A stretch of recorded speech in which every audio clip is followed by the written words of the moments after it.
পুরাইছে মনে আশা পুরাইছে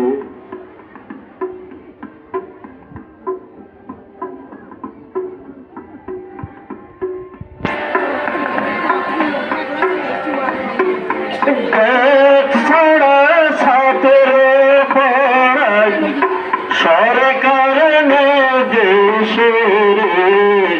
উপদেশে ছাত্র পড়াই প্রধান দেশে এই স্কুলে পড়তে সবাই ইচ্ছা হইতেছে নোয়াপাড়া আয়সা আমার আশা পুরাইছে হাইরে আশা পুরাইছে হাইরে শত শত হাইরে শত শত শিক্ষার্থী